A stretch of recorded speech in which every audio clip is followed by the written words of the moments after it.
Among the most popular Dalek characters in Doctor Who are the 4 members of the Cult of Skaro, an elite group of Daleks who were given the ability to imagine new strategies to ensure the survival of their species. In this video, we will be taking a look at 10 interesting facts about the Daleks of the Cult of Skaro.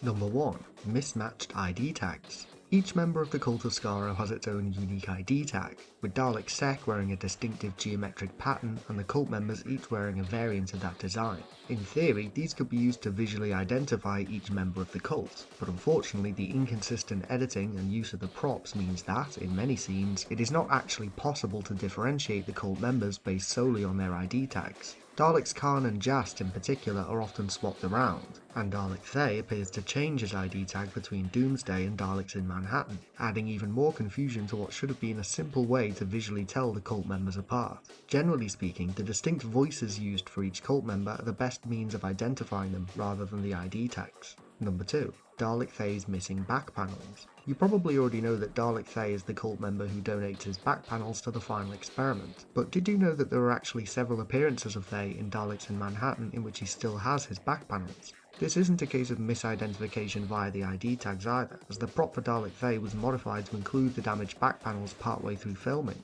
meaning that there are several scenes in which Thay can be seen with his back panels intact. The temporary modification used for the prop was simple and effective. The hemispheres from the back of the Dalek prop were unbolted, and the damaged back panel was put in place over the top, meaning the prop itself did not need to be altered too drastically. Number 3. Dalek Jast was originally called Dalek Rabe. Dalek Jast's name was decided on very late in the production of Series 2, possibly as late as initial filming, meaning that his original name, Dalek Rabe, is still present in a lot of the early marketing for Series 2, most notably in the Battles in Time trading cards. There are other errors related to the Cult of Skaro in the Battles in Time card set too. Daleks Thay, Jast and Khan are depicted as Black Dome Daleks on the Cult of Skaro card, and several of the cult members are depicted using the earlier gold-banded Metaltron Dalek design. In all future forms of printed media featuring the cult, Dalek Jast is referred to by his correct name. Number 4. Dalek Khan's voice changing in Evolution of the Daleks. For his first appearance in Series 2, Dalek Khan has a very deep voice, as he only has one line in Doomsday.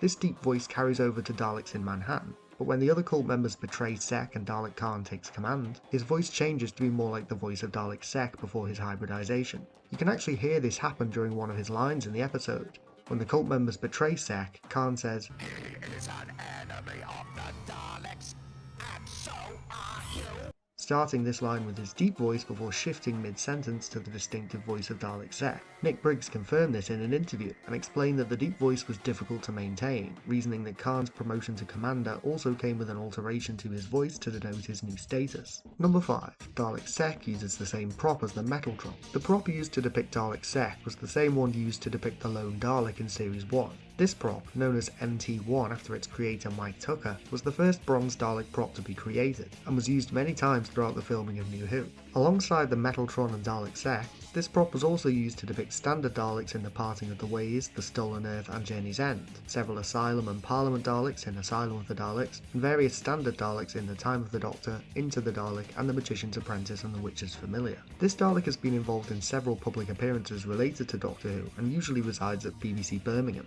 Number 6. Other Cult of Skaro Dalek props have appeared many times as well. Similar to the story of MT1, several of the other props that were used to depict members of the Cult of Skaro have appeared many times in subsequent episodes. For example, the prop used to depict Dalek Thay was later used to depict a Vault Dalek in Series 4 and a Dalek Ironside in Series 5. And many examples of close-up shots of bronze Daleks later in New Who used props that had previously been used to portray Daleks Khan, Thay and Jast, as these were the highest quality Dalek props. This is particularly prominent in Asylum of the Daleks, in which newer props were used to depict Daleks in wide shots, but older props were swapped in for close-up shots, causing a few continuity errors. These props have had several appearances throughout Series 2 to 9, but more recent Dalek stories have primarily featured reused props built for Asylum of the Daleks or the 2015 Symphonic Spectacular show, with the exception of The Power of the Doctor, which featured 4 completely new Dalek props. Number 7. The unique quirks of the CGI Dalek Sec mutant. The mutant of Dalek Sec from Daleks in Manhattan was the first in New Who to be depicted entirely using CGI, and as such it is slightly different from the physical prop Dalek mutants that were more commonly used elsewhere in New Who. The most obvious difference is the green colour, which is reminiscent of Dalek mutants from Classic Who, and the more central eye compared to the slumped appearances that other Daleks in New Who have. The mechanisms allowing the black Dalek casing to open were also rendered using CGI. Number 8. The prop Dalek Khan mutant is later reused. Speaking of Dalek mutants, the prop that was created to depict the Dalek Khan mutant in The Stolen Earth and Journey's End went on to become a standard appearance for Dalek mutants in several episodes afterwards. The same prop sculpt was used to depict the Dalek Prime Minister in Asylum of the Daleks and Rusty in Into the Dalek.